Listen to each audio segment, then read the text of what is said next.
Dynasty startup season. So we are here today to show you what a healthy, active, functioning Dynasty League looks like. How's it going, everybody? My name is Andrew. I'm one of the analysts over at Angle Fantasy Basketball. Today, we are talking about the inaugural Angle Dynasty League. This is a 30-team real salary league. Before we go into further details about how this league was put together, how it all works, I wanted to introduce my co-host, another analyst from Angle. Braxton, how are you, bud? I'm good, man. I'm excited to talk about this league with you. I had a lot of fun drafting. So, Absolutely, absolutely. So what we did, we've been planning to do this for a long time, pretty much since we started up Angle, which was actually around a year ago. We started up in June of 2023. We had definitely always talked about doing a dynasty league with members of, specifically members of the Discord server, as well as other people who follow us. So what we did is we put this league together, and the plan was initially to start it off only open to the Discord. So we'd fill it up with members from the Discord server, people who have been following us regularly and chat with us in there. And then figured that we would probably need to turn to Twitter and Reddit to fill out the rest of the league. But to great surprise, we filled all 30 spots and got the league started drafting within 3 days. So for everybody who's in that league, thank you so much once again for all the support that you've given us and just for the level activity that we've had so far with this league. Our full 30-team inaugural draft is already completely finished. So this is absolutely great time. And now we are just sitting and waiting for the rookie draft to come about. But there's already, in the meantime, has been some trades. There's been a lot of stuff going down. So what this league is, for starters, the platform we're using is Fantrax. We interact with a lot of people who are only on ESPN keeper leagues. They are on sleeper points leagues, which sleeper is great, but they don't have 9 category, which is what we're playing here on Fantrax. So Fantrax is great for deep dynasty leagues, especially if you're using the feature that we have, which is real player salaries. So all of these players have their real life salary attached to them. The cap that we're working with in this league is the NBA luxury cap. So right now it's estimated to be around 172 million. Also, though, we have a salary floor. I believe that's around 98 million. So picking a team of all young guys on rookie scale contracts isn't a viable strategy in this league because you do need to meet the salary floor in this league too. So you need to have some guys that earn a pretty good amount of money. And what we love about that is it brings great parity to the league in regards to tanking. A lot of these teams still need to roster guys that make good money as well as play obviously a good amount of minutes, which is why they're being paid that much. So that means you're not able to really stack super teams as well as you can in a league that doesn't have salary attached to the players. So there's a lot of strategy involved with playing with salaries attached to players. So let's start off with you, Brax. What do you look for the most for a specific player and asset when you're going through a dynasty draft with salary attached? yeah, there's two ways to attack it. You can go somebody a big time producer on a big salary early, or you can grab somebody on a lower contract or a rookie scale contract to kind of build around and kind of wait for some maybe overpaid producers to fall. Usually, I like to go. In the past, I've done a few of these 30-team ones in the past. I've always targeted the higher salary producers guys. Because if you're picking somewhere in the 20s in the first round, you see somebody like Joel Embiid fall. It's so hard not to pick him there. But something also you got to consider is the production versus the salary, right? Is the production from 51 million or whatever it is for Joel this next season equal to 3 or 4 guys? That's just something you got to evaluate as you go through the draft. And you'll see a lot of weird things throughout the draft, like guys on lower contracts go early, guys on bigger contracts go way late, like we saw with a couple guys in this one. So it just creates a really interesting dynamic throughout the league, and player evaluations, especially in the startup, the player evaluations weirdly. Once the startup is over, a lot of that is kind of thrown out the window, right? But when you're building a team and you don't know what the rest of your team is going to look like yet, some guys can be picked way earlier and some guys can be picked way later. So, And I think a reason why that some of these valuations get thrown out the window immediately after the draft concludes is because salary is involved. So, like I talked about with salary being a great added feature for parity and competitiveness, avoiding some of these crazy super teams that you see happen in non-salary leagues. Salary also forces activity. As contracts change and as situations change, guys need to make trades in order to bring their team within a legal salary limit. Because if you're over the cap or under the salary floor, then your roster is illegal and your team's not going to record any points. And obviously, you'll hear from us as commissioners where you need to address these needs and fix them. So that's why a lot of these cheaper contracts get valued so highly. So a word that Brax brought up a lot is rookie scale contracts. An example of that is, let's look at Victor Wembanyama here. Anytime a new rookie is drafted, it's specifically a first round rookie, they have a cost controlled contract for about 4 years. So you have 2 guaranteed years of cost control and then 2 club options after that. Usually only the bad rookies where the clubs don't exercise those options. So for example, a player like Victor Wembanyama is going to cost no more than $17 million for the first 4 years of his career. And this is somebody who's putting up top 10 numbers fantasy and dynasty wise. So let's think about Luka Doncic.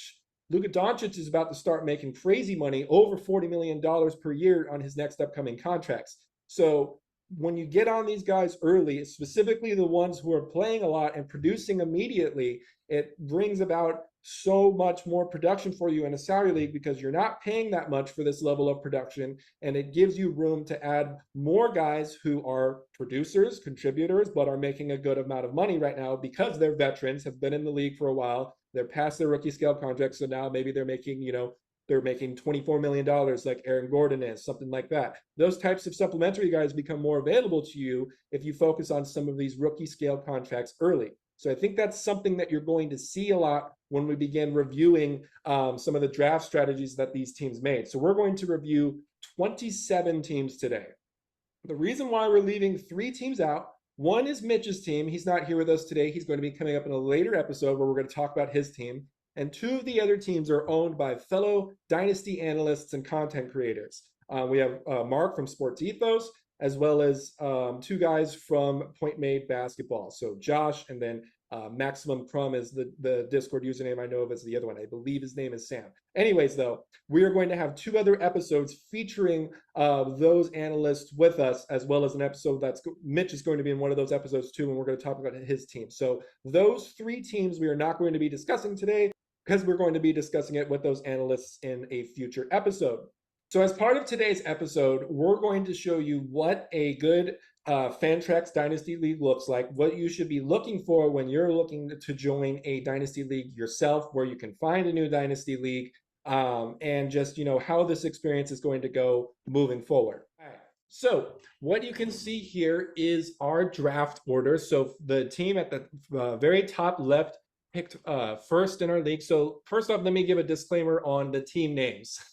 We gave a lot of freedom to our owners in regards to what team name they can be. So a lot of leagues will be organized as, like, for example, a 30-team league will often be organized as all of the teams correspond to real NBA team names. So one owner will occupy each of the traditional 30 NBA teams. The leeway that we went with for this league, because we have some good experienced players in this league, is that we allowed you to use the team name of any professional basketball team, male or female, from any country. So there are some wild team names out there, and you're gonna see some of those today. Some of these guys pick, the team most local to them. We have lots of international representation. We have Canada, Europe, Australia, all in this league here. So you'll see some team names that are either close to home or some wild, funny sounding tier names. For example, Mitchell's team is the San Miguel Beermen, which is a real Filipino basketball team. So we're gonna start off with Blackwater Bossing. So Blackwater Bossing got first overall, and he took the obvious move first overall of picking Victor Wembanyama. So that's obviously the prized asset that you want. And in a league like this, to determine draft order, you'll usually use some type of randomization system. There's lots of free ones available online. The one we used is Duck Race. There's literally 30 rubber ducks there that go through a race, and at the end of the results, you can either have the results determine what your draft order is going to be, or in those results, you go down in order and you have each owner pick where they want to select from in the draft. So for example, the person who won the duck race, he picked 1 overall. Some other people have different strategies where maybe if the first 4 or 5 spots are taken, they want to pick pick 30 instead because they're going to get 2 picks right there back to back from the first round to the second round.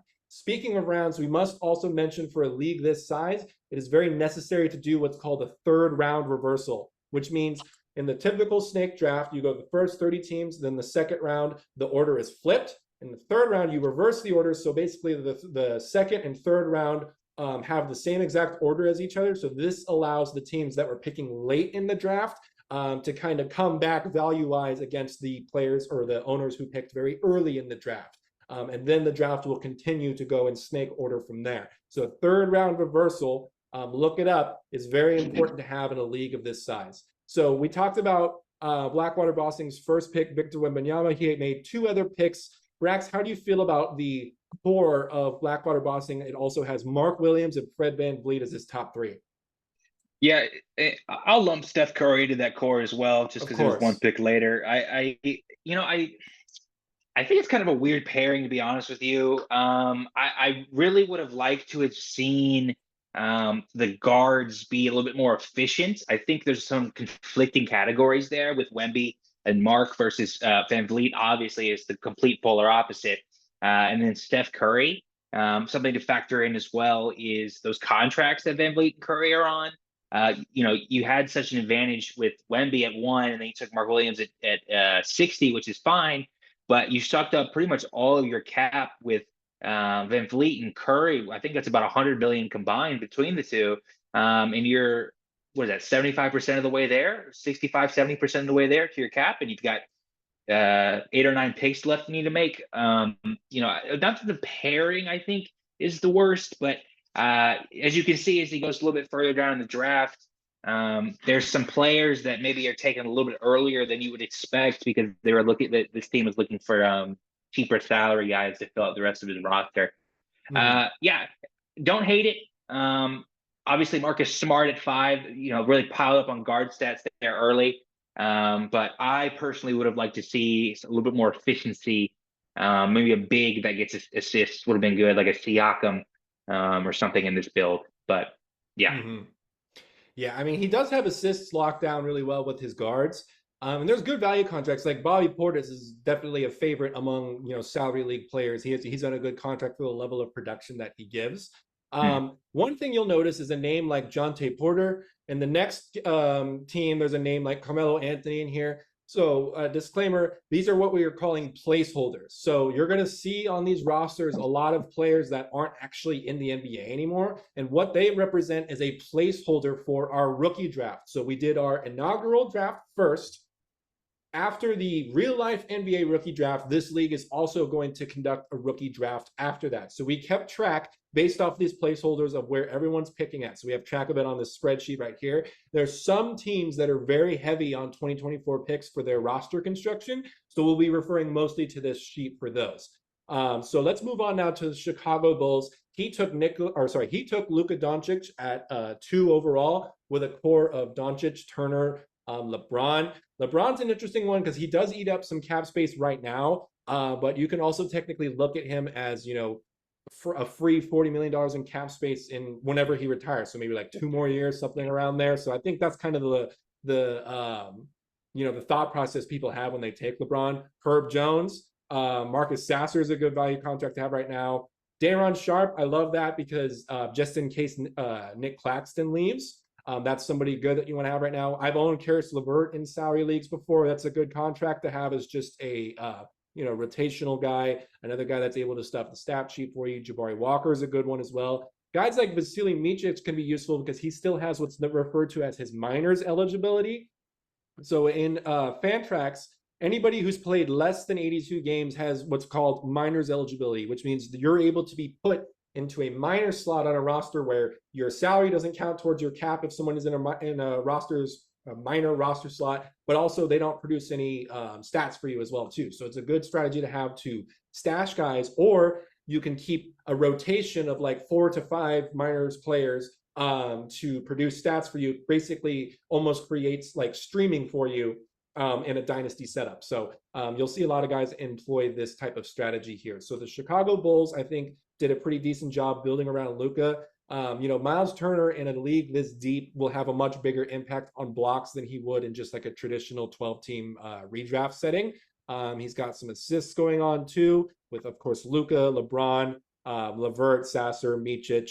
And then he's going to fill out the rest of his team with some draft picks here too. So I like what the Bulls did. Let's move on to the Beijing Ducks now. He took Nikola Jokic at third overall. It looks like he took a rookie pick next. So let's take a look at what this one was.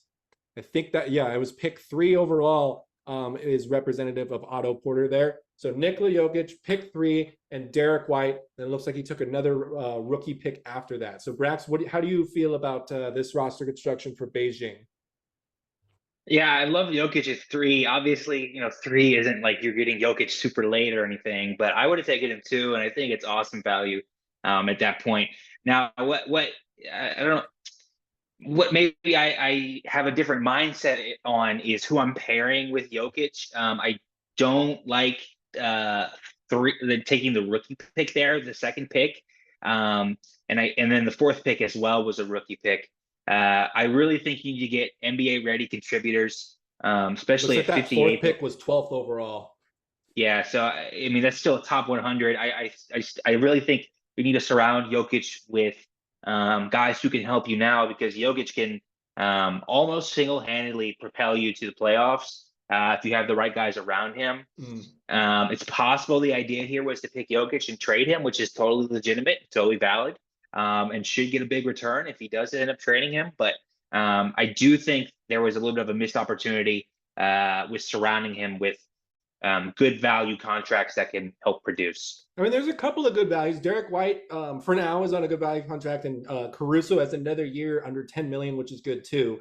Tumani Kamara right now, less than 2 million for another year or two, is awesome to have.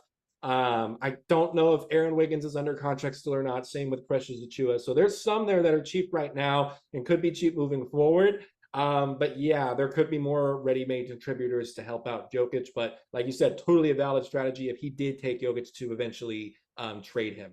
All right, let's go on to number 4. This one is yours truly. I named my team Real Madrid Baloncesto. So yes, there is a Real Madrid basketball team as well, not just your Champions League winners. So at 4 overall, I was very happy to take Shai Gilgeous-Alexander. I think his value is inflated in a salary-specific league because he is locked into a contract making around 30 million per year for the next, I think, around 2 or 3 years, which is amazing value for Shai. Obviously, he's going to get paid insane amounts of money once that contract is up, but for now, I'll take it. What I wanted to do was knock out at least 1 or 2 rookie scale contracts early, and I also wanted to knock out the center position as early as possible too, because as I've seen in our trade block channel, there's plenty of guys asking for center. So I took Derek Lively. This was 57 overall. That's around where I have him ranked personally, dynasty wise. I even had to defend that ranking in our rank wars episode. And a lot of else what I did was taking guys that are locked into good contracts right now, where I know what they're getting paid for at least the next 2 or 3 years. So this applies to Kyle Kuzma, Terry Rozier, Cameron Johnson. Dennis Schroeder has another year making less than 15 million. Nickeil Alexander-Walker has another year making less than 5 million. Kevin Huerter's locked into a contract too. Pau Gasol represents pick 5 overall, although I did end up trading that, but we are not discussing trades today. We are going to discuss that in a future episode, most likely when I have Mitch on. Brax, thoughts on my team? Yeah, I like the guys that you surrounded SGA with. There's something I talked about earlier. If you've got those big contract guys, you want to make sure you get some good producers at rookie scale, so that that's, in my opinion, that's how you build a true contender, is having rookie scale producers, right? You're not going to be able to do it with 3 max contract guys and a bunch of minimum guys. I don't think so. I think that's you've really set yourself up with a nice 3-4 year window before some of those guys get bigger contracts, and then the window can be infinite when you have a composition like that. That's right, and that's where trading comes in too. That's what we talked about. Salary leagues, forced trades, and forced league activities. Players or owners don't just have to sit on their team for 5 years without doing anything because they don't have to. And leagues like this, you have to make moves. So let's go on now This is a G League team, which is technically a professional basketball team, the South Bay Lakers. So at 5 overall, he took Ant Edwards. Um, at his second pick, he took a pick that has been discussed in a lot of different Dynasty Discord servers that I'm in. He took Dante DiVincenzo in the top 60. So before we move on, this is somebody who is on a pretty good value contract. He's someone who could easily have been taken maybe a round or two later. Brax, was this way too early or is this understandable? I hate to like sound so negative about the three teams you asked me about so far, but I'm personally not a fan of the DiVincenzo pick. I understand why he did it, and I think the timing of the draft played a big part in this as well because I think the Knicks were still going when this pick was made. So obviously DiVincenzo went crazy in the playoffs, and perhaps I guess played himself into a bigger role for next year. But how much of a bigger role can you get on a Tibbs team if you're not starting? I do think he could have gotten him at 86, which was his next pick, pretty easily. So not bad. Obviously, he's going to put up numbers. There's some guys that were taken after him that I would have had over DiVincenzo. Yeah, I mean, he does obviously have plans to win now.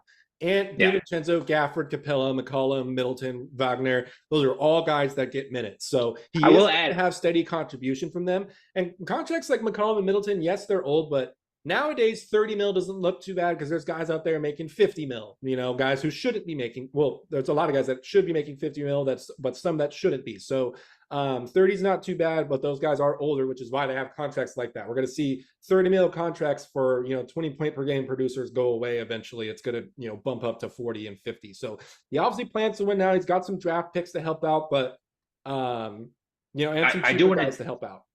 I do want to chime in. Daniel Gafford at 86 is incredible value, That and is that's I think one of his best picks. Yeah. and I think you could make an argument for Gafford at 56. So like maybe in your Mm-hmm. head, if you swap those two picks, it looks a little bit better. But I think he made out okay in the end, especially with those McCollum, Middleton, almost to 150. I Yeah. think that was some good value there as well. So Definitely. All right, let's go on to 6 overall. This is the Geelong Supercats. This is part of our Australia representation. So it's 6 overall. He got Tyrese Halliburton. He paired him with Kyrie Irving. That's an excellent pairing. And he also got DeAndre Ayton. But this is somebody who looks like he ran into a bit of cap trouble throughout the draft process. I don't know if he forgot that Halliburton's extension's kicking in or if he just said, screw it, I'll deal with it later. So that's something that does happen when you're in a draft like this, especially a draft like ours where we started so early, even without a lot of contracts being updated to 2024, 2025.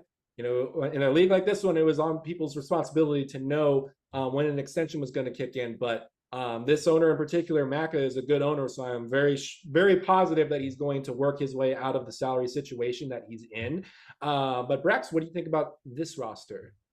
yeah, I think it's a pretty nice all around roster. Nothing really Mm-hmm. jumps out to me one way or the other. Um, Weirdly, everybody was kind of picked around their value. I don't think he really reached on anybody. So I think it's just that it's going to be a nice competitive team. Yeah, definitely. He just needs to work out the salary, but I'm confident that he'll be competitive. Even guys like Duop Reith at 265, that's awesome value Mhm. down there. No, I personally believe, especially because of how cheap he is. Royce O'Neal in the 300s is pretty good too. I think he's still making less than 10 mil, or maybe he's a he's going to get unrestricted free paid. agent. Unrestricted Yeah, free agent. he's going to get paid this offseason. But yeah, I see. Well, then we'll see. We'll see how that goes. So let's move on to 7 overall. This is the Kanazawa Samurais. So this is a named after, I believe, I'm assuming, a Japanese franchise. So at 7 overall, he reached over Chet. He reached over Tatum, which is more understandable, but he reached over Chet for Scotty Barnes. Next up is Carl Anthony Towns, OG Anunoby, and one of my favorites, Naz Reid. So Brex, what do you think about Scotty at 7? I think I love it. I don't have Scotty that high in my personal rankings, but when I look at the guys that go after him, I really just like Scotty's ability to do everything. I mean, Chet Holmgren obviously is a 2 or 3 cat guy at this point. Tatum, I just don't like owning Tatum in fantasy, so I probably would take Scotty for that assist upside. And I Mm. really like who he paired with him with Karl Anthony Towns and Naz Reid. He got that nice little stack there. You don't really see that often, too often in these 30 Yeah, team yeah, he's leagues. got the So handcuff down, especially if Cat does get traded, then he just gets he benefits from the boost of Naz Reid. He's got two playoff heroes. He's got Naz Reid and Andrew Nemhard. exactly. He's also got my boy Simone Fontecchio. Buddy Hield at 277 is pretty freaking crazy. Yeah, there was a Way few that might let dropped up a like little that. bit for him at the end of his roster. Iguodala represents what'll probably be a second round draft pick for him. So yeah, Kanazawa's going to be up there competitive wise. I mean, I love Scotty Barnes. I personally would have picked Chet just due to production, and he has one extra year of rookie cost control. Scotty That's was true. drafted in 2021, Chet in 2022. But I get it, especially reaching over Tatum. I for sure would have done that, but I probably would have done Chet here. But let's move on to who did take Chet, which is the Dallas Mavericks. So this is one of the first, I think the first one we're covering that actually chose a real, oh no, the Bulls chose a franchise name too. So here's our other NBA franchise team name, Dallas Mavericks. He took Chet at 8 overall. So his first three combos, Chet, Miles Bridges, and Denny Avdia, who has an awesome contract for salary leagues. Wendell Carter, Damian Lillard, Nikola Jovic, Brooke Lopez, Peyton Pritchard, Klay Thompson. Right there, his first 9 picks. So 6 starters and 3 bench spots, all guys with consistent minutes. So Dallas Mavericks is definitely going to be a problem. How do you feel about this one, Brax? Just eyeballing it, I think his cap is a little bit over. Obviously, he does have that nice cost control on Chet Holmgren. Bridges might get close to a max this year. It's kind of, I think a lot of it depends on whether or not he does get a max from the Hornets. They've seemed like they want to give it to him. But yeah, Avdia, Wendell Carter, while I'm not the highest on Wendell Carter at 98, does have a nice contract. Lillard at 143 is ridiculous. Obviously, he fell that far because of his contract. And then he got some nice producers in Jovic and Pritchard later. And then Klay Thompson at 263. Obviously, he's going to get paid, but that's nice production there. There's, like we've said plenty of times now, there's a bunch of vets like that that fell way lower than they should have just because people either taking a lot of big contracts early or the people who didn't take the big contracts early didn't want those old guys. So there's some teams that really made out really nicely later in the draft. Definitely. All right, let's go on to the Brisbane Bullets. So this is another Australia representation. So he landed with Tatum at 9 overall. He got Keegan Murray. That's an awesome salary league move. Bilal Coulibaly is also an awesome salary league move. So at 52, that's great value for Keegan, or probably spot on, actually, I would say. Bilal, we have, I think, on our ranks, we have him late 90s, so that's pretty close to there too. I mean, you obviously move him up a little bit due to his cost control in a salary league. He got Brandon Ingram, Nikola Vucevic, JJ Redick, which obviously represents a placeholder, so we can look to see that. It'll probably be a fairly early one. He also might have traded it. Yeah, he might have traded it. So Drew Holiday as well, Jet Howard, Julian Strother. Those are great names where we want to see if they have a bump up level in production next year. Terrence Mann's also a good contract to have on the books right now too. But it does drop off a little bit after the top 10. How do you feel about the Brisbane Bullets, Brax? It's tough to say. Drew Holiday at 202 is really nice. I will just say about, I just talked about the vets falling, but our rankings, right, Andrew, obviously are not salary rankings. Right. So that's why, despite having guys like Drew in our top, actually, I don't think you have Drew in your top 100 anymore, but Drew and Lillard in our top 100, that's why they fall into 200 plus in these. And yeah, Brisbane Bullets obviously got the couple rookie contracts early. I don't really like Ingram. Just in general, he seems to always get those smallest injuries and miss. I liked your joke the other day of bruised fingers. Yes, he's always got something going on with him, and he's making a lot of money. But just looking at it, not the strongest at guards. He's very forward heavy, but all the players seem to mesh pretty well. I would say being like forward heavy is probably a good problem to have. You're Yeah. going to get trade offers from somebody who's desperate for a forward at some point. Yep, definitely. Definitely. All right, good stuff from Brisbane. Let's move over to Case's team. This is the Las Vegas Aces. So this is our first team named after a WNBA franchise because our boy Case lives in Las Vegas. So he took the man, Alperen Şengün, at 10 overall. So Alperen's obviously still on his rookie contract and putting up good numbers. A good complementary piece to him with Jared Allen. Case is a Rockets fan, so he also went with Tari Eason. And going with 3 cheap contracts, first 3 picks in a row like that, allowed him the room to then take Jaylen Brown and Michael Porter 4 and 5. So that's when he started really eating into his cap at that point. But then he was still able to pick up contributors: Mitchell Robinson, DeAndre Hunter, Brandon Clark, who we hope is going to be healthy next season, Ochai Agbaji, a draft pick from there.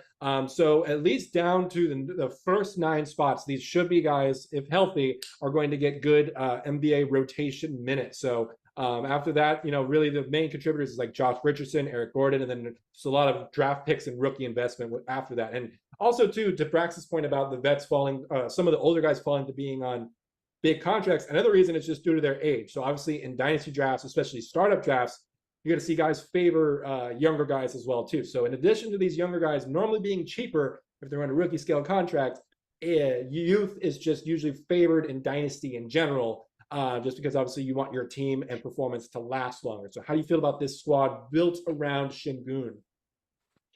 Yeah, it's going to be really dominant in efficiency and maybe not efficiency, but just big man stats and rebounds in general. It's kind of weaker in assists. I personally would have liked to have paired a couple, assist heavy guards if I was to take Şengün, but I definitely don't mind what he did here with Brown and Eason and Michael Porter. Obviously, we just talked about it. A little bit forward heavy, but there's always going to be a market for forwards and centers in this league, or in most leagues, really. So absolutely, don't see anything wrong with it. Very good. All right, let's go on to the Singapore Slingers. Great name. So Singapore Slingers took a bit of a surprise move. At 11 overall, he took Jalen Williams. So Mitch and I have Jalen fairly high up our rankings. You have him a bit lower, but obviously we have his salary factored in. So before we move on, what do you think about Jalen at this range of the first round? Man, this range is when it starts to get really just a toss up in the air. The 10 through 20 range did really had no idea how this was going to shake out. At first glance, I don't think I like it, but then I look at some of the guys behind him, like LaMelo, Cade, Evan Mobley, Paolo, and I don't think I mind it, especially with the way that he filled out the rest of this team here. You got some good value guys. I'm not the biggest Trey Murphy guy either at 50, but I will say a lot of the guys that meshed well. He went Hartenstein as third pick, Cason Wallace fourth pick at 101, Jaden McDaniels at 140, which is really nice. I think in a 30-team league, Dyson Daniels 161, and then the biggest faller in the entire draft, Jimmy Butler 281. Yeah, he took just the biggest dive. It was ridiculous. Some of the players that were getting picked over him. So I don't know if he still has him on his roster. I think he may have traded him, but I love the value on Jimmy Butler. That's the guy that's going to give you second or third round redraft value on a yearly basis, even with his shortcomings. Obviously, he isn't a big contract, and he's probably not going to play 60 games. But at 281, I mean, that's ridiculous. So yeah, especially when you had the cap space that Singapore had too. Right. You might as well just take your shot at that point. All right, let's go now to the Providence Steamrollers. So as you've mentioned, LaMelo Ball went next, so he went 12 overall. A great complimentary piece to LaMelo was taken, which was Emmanuel Quickly. Nick Claxton went after that at 79. I'm curious to see what he's going to get paid with this next contract. Trace Jackson Davis and Grady Dick, good cost control contracts. Paul Reed's on a great contract right now. He's making less than 10 mil for at least the next couple of years. So that's awesome. Santi Aldama's on a good contract too. And then he took Beal, who fell down to 222. Zaire, he's cooked. I don't really believe in him. I like Banton. Fernando manages to get his minutes on whatever team he's on. He somehow usually manages to squeeze his way into rotations. Alec Burks and Harrison Barnes are going to put up minutes. Trey Jameson, we saw do some things for Memphis last year. So pretty much across the board, I'm seeing guys who are going to play minutes for Providence, which in a 30-team league is scary. If you see someone who's got 10, 11, 12, a full roster of guys that are in rotation and gets minutes, that's a problem to deal with. So he managed his cap pretty well here. I believe he's able to account for both LaMelo's and Quickly's extensions coming up. I hope so, but I think he did. He went pretty cheap after that, especially that run of Trace, Dick, Reed, Aldama. That's all in a row there is like I believe that should be less than $20 million. Those four players combined, so that's great value.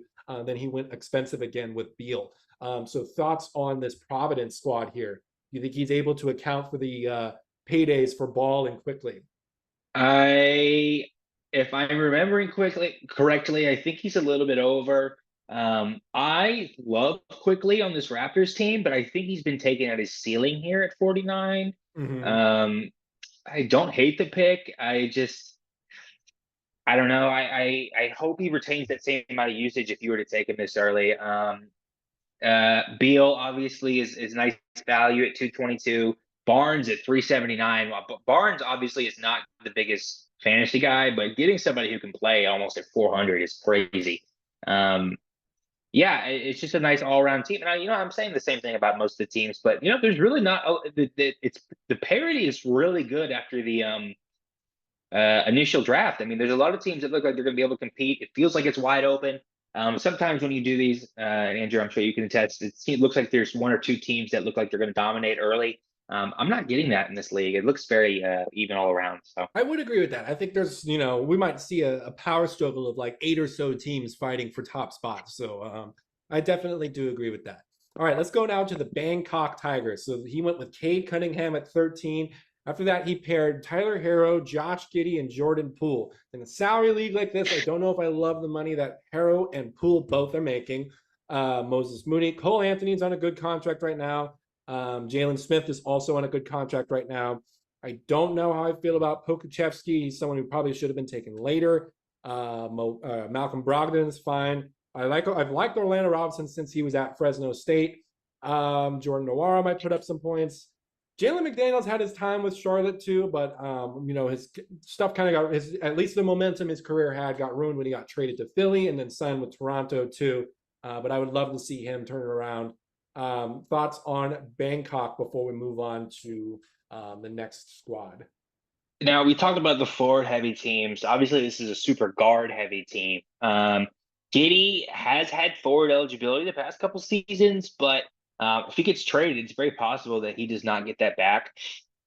I don't mind the Giddey at 78 pick. I know you and Mitch are really low on Giddey compared to me.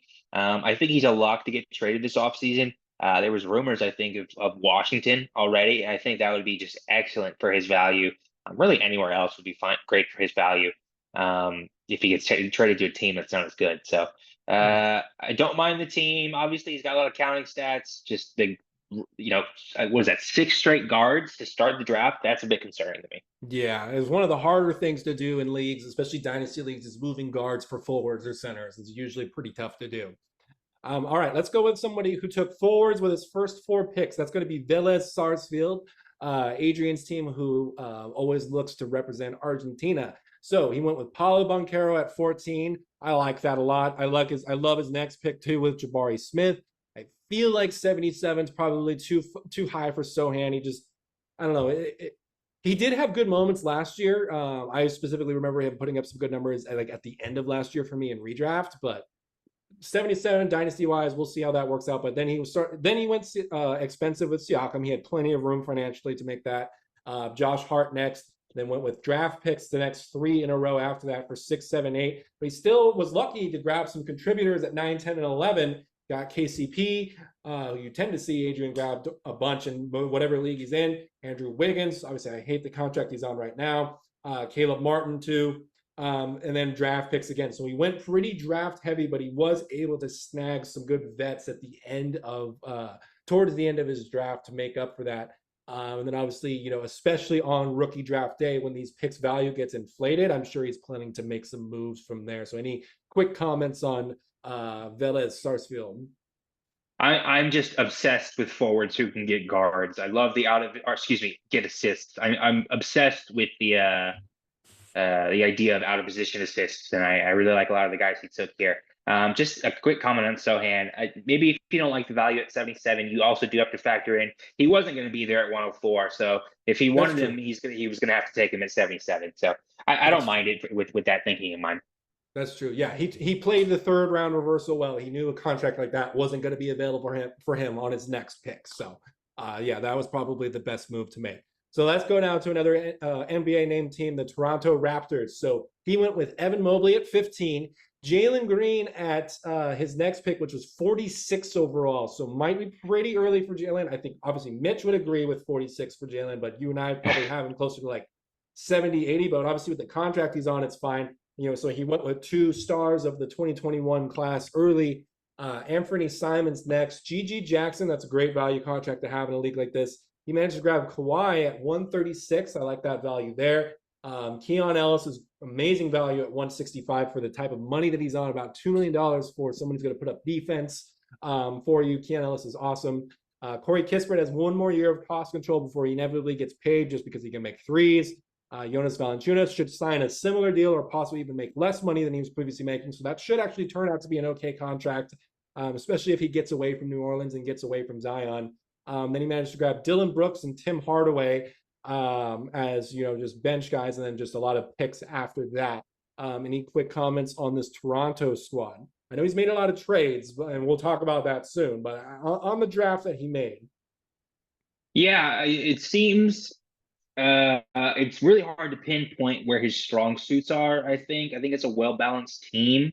I like to really almost go for overkill in some categories after my first player is taken with Mobley. So if I take a big early, I'm probably going to want to pair it with another legitimate big earlier on, just to kind of be dominant in those categories. But I don't mind what he did here at all. I think GG at 105 is maybe to some seems a little high. Obviously, he's not going to have as big of a role, but he's on a nice contract, and he's I think only 19 now, right? So yeah, definitely don't mind what he did. All right, now let's go to one of our extinct franchises, the Seattle Supersonics. So he went with Trae Young at 16 overall. I think Trae's contract's in like the 40 million range, or is it like 30 to 40 I think he's million? got I think he's got 36 or 1 more year of the 30s, I think. All right, that's pretty good then. For at least for this year, for he and Murray, that's good value right there. Because it allowed him to also afford Durant at where his third pick. Then he went with Nurkic, Peyton Watson, good young contract to have. Isaiah Jackson as well. Russell Westbrook is barely making anything nowadays. Josh Minot and Dariq Whitehead, I like as stashes. Sam Hauser, we'll see if the Celtics exercise their club option or if they decide to pay him, however that's going to work out. Don Barlow, Monty Bates. How are you feeling about the Supersonics? Just a quick note on Trae Young. He is on 43 million this year, so it is a little bit higher than I thought. But I think he's got. I'm really impressed with the Trae Young, Jamal Murray, Kevin Durant first three. I think that's a really powerful top three core to build around. Mm-hmm. And I think he's going to be a force in the standings this year. Absolutely. So next squad went a bit heavy with his guards in the beginning. This is another extinct franchise, the Syracuse Nationals. So he took Maxey, Devin Vassell, and Keontae George with his first 3 picks. I'm fine with Keontae at 74. He's still making good money for the next 3 years. And that's kind of near where we have him dynasty rank wise. I think he's in the 90s probably for us. Colin Sexton, I love that one. Ayo DeSunmo, I love that one as well. Keldon Johnson, we'll see what happens to his role if he gets traded. There's just so much rumors and circulation that he's likely going to get traded. Kelly Olynyk is still on a good contract. We'll see what Kelly Oubre gets paid. He was on a prove-it contract last year, which was a great time to own him in a salary league, but now he should probably get paid because he played pretty well for the Sixers. Al Horford, Norman Powell, some placeholders for draft picks, and he did take a shot to see if somehow Kevin Porter gets a job in the NBA again. So thoughts on this Syracuse roster? Went pretty heavy with guards in the beginning. Yeah, the guard heavy stuff again is a little concerning to me. I don't think Ayo is going to get his forward eligibility back like he had last year. I love the Colin Sexton pick at 107. He's on a really nice contract at 18 million this year, and the Jazz seem to really want to build around him and Laurie. So that's a pick that definitely stands out to me as a nice value. It should be good in assists, but you might struggle in some other categories. Absolutely. All right, let's go on to, I believe this is a Greek franchise, Kolossos Rhodes. So he took Donovan Mitchell, 1 overall, or sorry, for his first pick. which was 18 overall. Mitchell's still on a good couple of years, around 30 mil. I know that because I have him in a salary league myself. So that's a good value contract to have. He went Mitchell, Kristaps Porzingis, Cam Whitmore. So that was his rookie scale pick at 73. Jakob Poeltl, Benedict Mathurin at 133 is solid. That's where his value is for me, dynasty wise, is in that like 120-ish range. And in a salary league where he's still under cost control, he still managed to grab him there. So I love that. He took Levine, who fell to 168. So he did have the cap space to make that work, especially because Mitchell doesn't really, doesn't make as much as he should be making. Mitchell's someone who's going to be making around 50 or so million eventually. But you got a couple more years of him left at the 30 million range, which for him is awesome. Time Lord, Marvin Bagley. So that rounds out his top 8. Then he went with stash guys, Nick Smith, Jalen Hood-Schifino, Kobe Brown. We'll see if Cam Reddish gets another job. Amir Coffey plays some minutes, so that's another guy to add to his rotation with the top 8, ending with Bagley up there. So thoughts on how our boy Colby did with his squad? I really like what Colby did. Donovan Mitchell at 18 is excellent. He's got top 10 upside on a yearly basis, and he's not very old. Porzingis actually is dropping in salary next year. He was at 36 this past season, and he's going to be on 30 next year, so that's really nice value. Cam Whitmore, 73, I really like. Some people are higher on him than I am, but I still think he's nice value there on that rookie contract. Pirtle and Mathurin, I think, are really nice pairings with KP and some of the other guys he drafted as well. So I like what he did. He's got a nice core to build around. It'll be interesting to see if he can fill out the bench because it looked like he went a little bit younger on the bench. But I think he can be a force if he gets some good contributors. All right, so now let's move over to the PSV Red Lions. So I think right off the bat, you notice that this guy's going young. So we'll see if he's potentially going to target, trying to go after Cooper Flag, something like that. Because Booker and Garland off the bat are both young guys who can survive if you're going to do like a 1-year tank or something like that. Booker's young enough to survive that. So Booker, Garland, and Podziemski was his top 3. I'm totally fine with the value of Podziemski at 72. Booker at 19 is fine too for me. I'm not the biggest fan of Garland, but I get it as to why someone wants to take a chance on him. I do like Clowney, but I think 109 is a little early. Tristan Vucevic at 132, I like him as well, but it might be a little early. Leonard Miller at 169, I love that. Max Christie at 229, I love that as well. Goga almost at 300, that's awesome.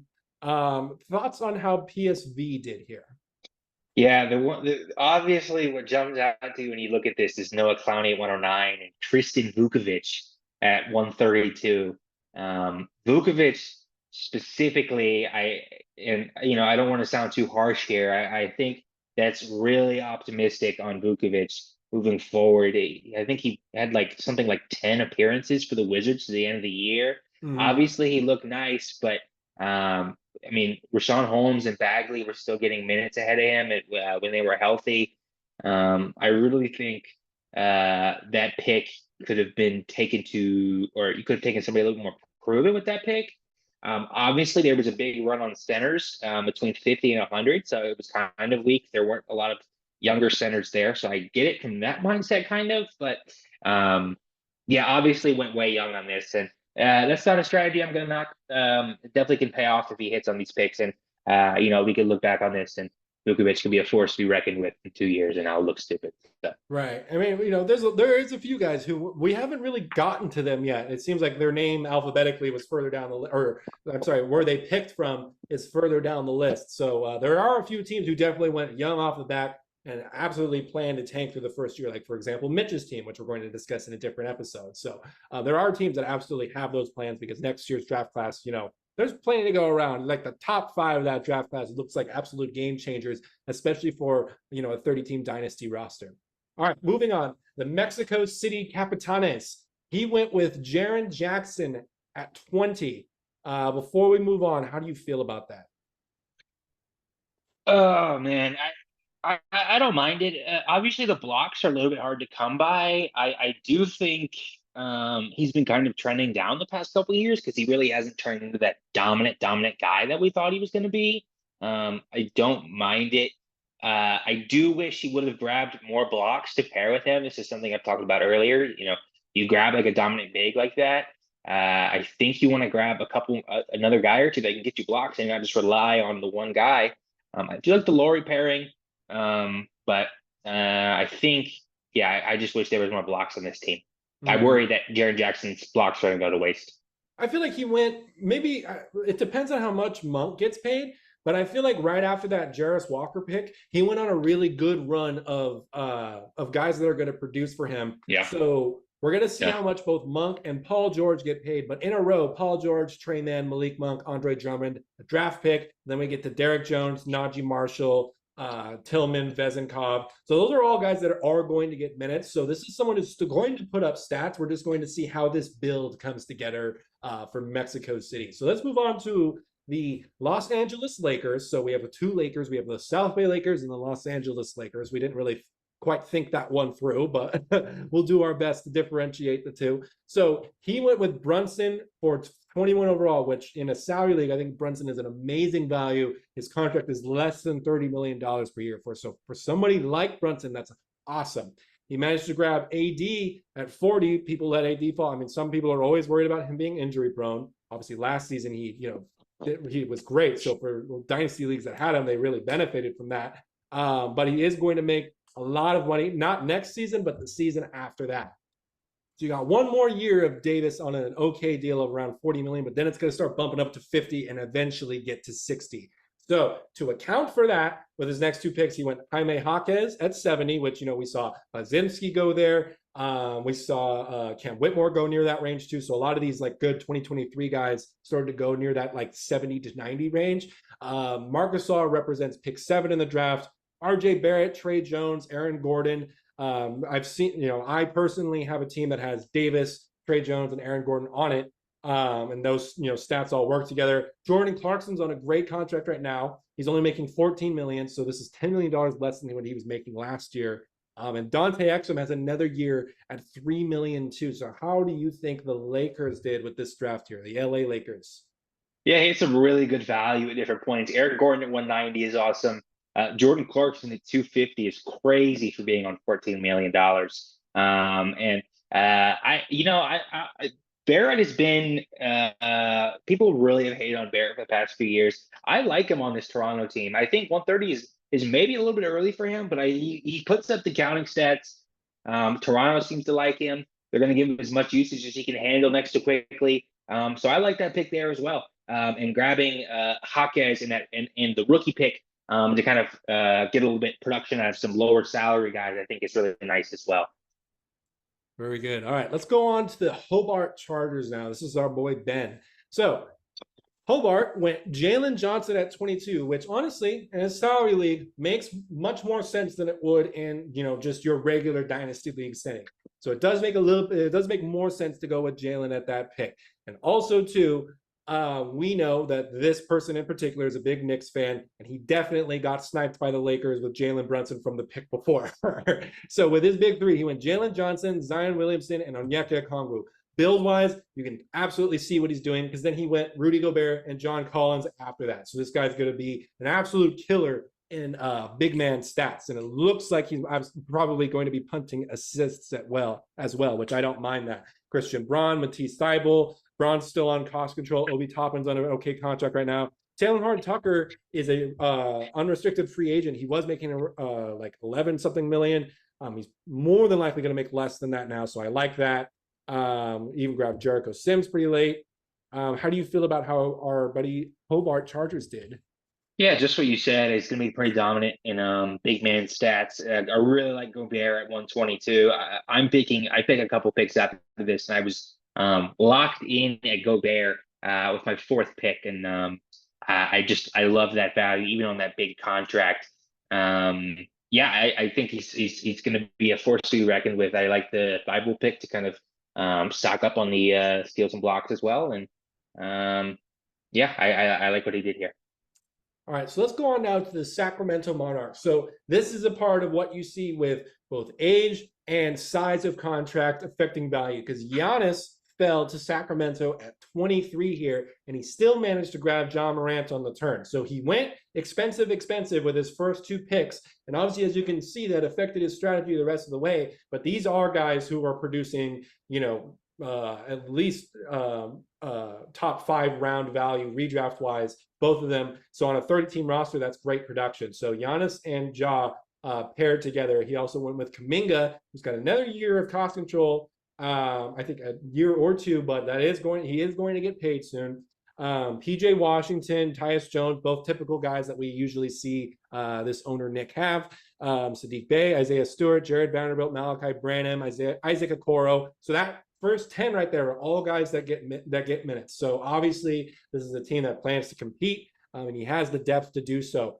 Colby Jones, Marjon Beauchamp, Trey Lyles, Kenyon Martin, Josh Okogie. Thoughts on how Sacramento did? Again, I keep saying this, but when you take a guy that's block heavy early, I really think it's important to get a second guy who can get blocks later on in the draft, because you don't want to just rely on that one guy for that one category. And obviously, I know that's one category, but when you have somebody like Giannis, you want to be winning that category. I think a lot of the guys he got after him pair pretty well. I probably would have punted threes with this team. So I probably would have laid off like Sadiq Bey and probably PJ Washington as well. But I think it's a nice counting stats team. And depending on what Sadiq Bey gets in free agency, I know he's got the torn ACL. It works out pretty well money wise as well. And I do want to say, just for we're getting towards the end here in terms of teams. Obviously, if I don't like your team the most, right? It's not because I think you drafted poorly or anything like that. Like if I liked your team so much, I would probably have that team myself, right? There's a reason that everybody has their own valuations of different players and stuff. So I just want to make clear that I don't think anybody in here really drafted poorly. I think everybody kind of did what they set out to do, and everybody came prepared. And any criticism we had different teams, it's just a difference in opinion, really. So. Yeah, that's the one thing for sure. These owners don't mess around. Everybody came prepared, ready to go. They read through the Constitution, which is another feature that I didn't mention that's important for leagues like this. In leagues like this, the commissioners, such as like myself, Braxton, and Mitchell, will usually put together a document known as the league constitution. It'll usually just be like a Google Docs document that will be shared and available. So it'll be posted on things like Reddit, other places where you look for dynasty leagues, where it goes through all of the settings and parameters listed for the league. So it's a great tool to have where you read through all of the rules, parameters, restrictions of the league, so that it helps you decide if this is a league that you want to join or not. So the Constitution is very important. Just wanted to point that out really quickly as another feature of dynasty leagues. But again, these guys, they all read the Constitution. They were ready to go. We only had one person quit on us when we first started the league, and they decided that they wanted to back out, which I think is an amazing, retention rate. The fact we could have easily taken, 2 weeks to fill the league, or we could have had people in and some people bail. So the fact that we filled it so fast and only one person bailed, and we had an immediate replacement within a few hours, that's great. That's the type of league that you want to see. So if you want to be able to join a dynasty league like this one, join our server where we allow others to promote their openings in their dynasty league. Keep your eyes peeled on places like Reddit. It's another place where you'll usually find good dynasty leagues, maybe even Twitter as well too. All right, so this next section involves the 3 teams that we are not going to talk about today, which is the Houston Comets, the San Miguel Beermen, and the New York Knicks. But this is going to take us to the New Zealand Breakers, which is Braxton's team. So I'm going to hand this over to you. Walk us through what you did here. Yeah, so I'm picking at 25. I wasn't really sure how I was going to attack this when I took it. I knew I wanted to pick later in the first round because of that third round reversal. I went ahead and grabbed Brandon Miller at 25 just because obviously not obviously, but anybody who knows me knows I'm a giant Hornets fan. So I wanted to make sure I got a share somewhere. And there's no easier time to get one than a startup draft. And I really like his valuation there at 25 on that rookie contract. I think he has a lot more upside than some guys, or not upside, but potential to grow into a superstar. So then at 36, I grabbed De'Aaron Fox. Originally with this grabbing Miller at 25, I was thinking about punting assists. But that kind of got thrown out of the window when Fox fell to 36. Fox was actually somebody I was considering at 25. So for him to make it back around to 36, I just had to go. I had to grab him. I want a no-brainer there. Walker Kessler at 66. I'm not the hugest Walker Kessler guy, but as I mentioned earlier, there was a huge run on centers at this point. And I wanted to make sure I got one that was on a rookie contract like you did with Lively, Andrew. And hopefully Kessler can helped me with blocks and rebounds. The team is a little bit weak in rebounds, but I'll talk a little bit about that in a second. Cam Thomas at 115. There are some guys who are a lot higher on Cam Thomas than me. Some people think he's the next superstar. I think he's good. Obviously, he's very reliant on points and threes. 115. That's just, but that for me, that's too late to pass up for him. There wasn't a lot of guys in that range that have the upside that he does. And he's on $4 million for another season. So I love that value there. Yeah, that's James a great Harden value pick money wise right there for sure. Yeah. And then James Harden at 126. This was kind of the thinking with the Cam Thomas pick, is that I'd be able to afford Harden. I wanted to make sure I got another big assist guy to pair with De'Aaron Fox. Like I mentioned, you want to pair. I really want to get strong in a couple categories. I think a Harden Fox combo is going to be awesome. Miles McBride at 175. I love the salary here. There is some assist upside with him, but that contract is basically rookie scale for the next 3 years. He's on a 3-year, $12 million total deal. So he's about, or maybe it might have been 14, $4 or $5 million for the next 3 years. And this was kind of the range where late lottery, late teens picks were going. And I think McBride is easily worth a late lottery pick in this year's draft. So I went ahead and grabbed him. And then Isaac at 186. I'm not the biggest Isaac guy. I know I've said that about a couple of the guys on my team, but just the value on him was too hard to pass up, especially I wanted to grab a couple different, some extra blocks with Kessler on my team there. I grabbed 123 after that, and then just went for some rotational guys. I love the value of Grant Williams at 246. I like him on Charlotte. I seem to like him. And Chris Paul at 306. Finding those assists there, I think is I think you're not gonna be able to find assists that late, and hopefully he signs for a team-friendly deal this coming season. So yeah. Paul's got that non-guaranteed deal, and we're hoping any smart franchise that he's going to be on once that comes up is going to obviously waive him, and then we'll hopefully see Chris Paul on a ring-chasing deal, making 8 million, 12 million, something around there, where he becomes much more affordable. This is how you manage your cap. 1 through 12 is going to be people who are going to play minutes and constantly be in an NBA rotation. So I love what you did here. Thank you. All right, so let's get to our last 3 teams. So as we mentioned, there was a couple teams who tried to go young early, and we're about to get to 2 of those here. So let's go over the first team who tried to pick the craziest name he could possibly find. The Magnolia Chicken Templados Hot Shots. Okay, so for this one, we're going to shift over to the rookie draft pick tracker here. So the Hot Shots, each has pick 1 overall, pick 2 overall, pick 4 overall, pick 9 overall, pick 15 overall, pick 32 overall. Yeah, so went very, very heavy. He's got 4 picks in the top 15. Another first rounder a little bit later, and then a pick 32. He has 4 picks in the top 15 and then pick 32. So he went young in the beginning. He took names like Kobe Buffkin. I love that value there at 123. Bryce Sensabaugh at 183 is great as well. He's taking a chance to see if Lonzo Ball somehow gets his career back on track. Charles Bassey's good. Nance and Delon Wright are good. One, to fill his salary, because obviously he needed to meet the salary floor. These are potential guys he can trade later on in the season when other competitors get injuries. So the Hot Shots are definitely going to plan to be taking here. Or the other possible strategy is he's going to wait for draft day, and when everybody wants the shiny new toys, and decide to trade all of that and create entirely new teams. So we'll see what ends up happening with that. But he's going draft pick heavy here. So how do you feel about a strategy being very heavy with 2024 draft picks?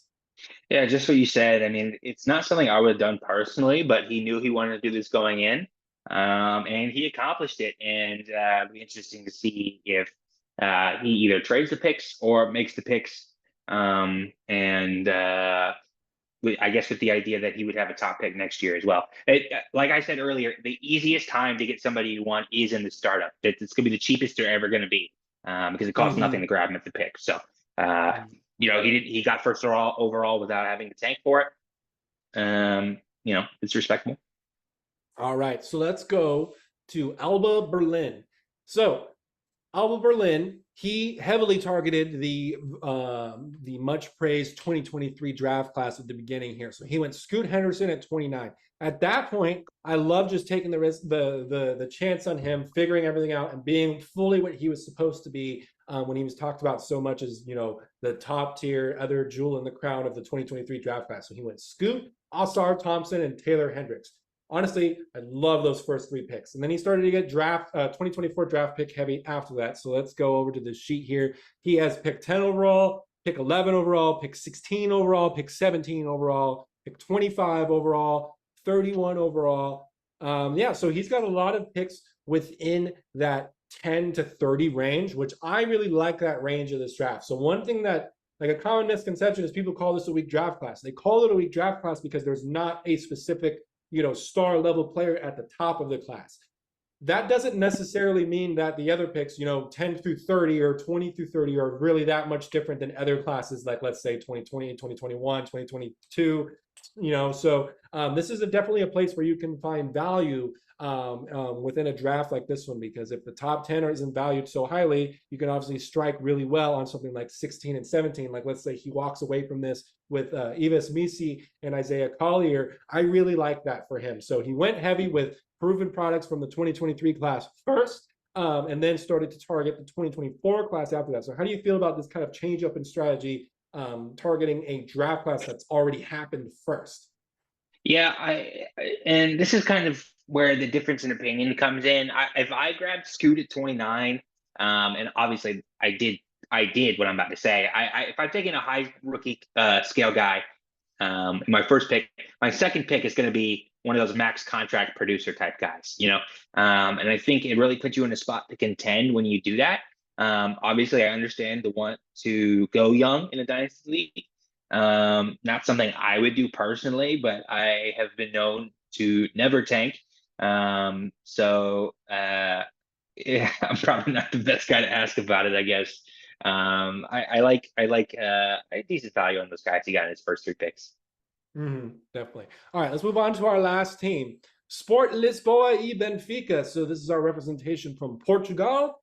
Honestly, especially for his first 7 picks, I love the way that this team started out, especially that top three: Franz Wagner, Jalen Duren, Kobe White. Love, love, love, love that. All of them are making less than $15 million. Kobe's one of the best value salary contracts that you can possibly find. So those three off the bat, guys that play heavy minutes, they're starters, and are good contracts. I love that, which enabled him to take some guys that fell, such as Julius Randle and DeMar DeRozan at 120 and 121. He got Melton at 180, Tobias Harris at 181, who's obviously going to be making far less money than he was initially.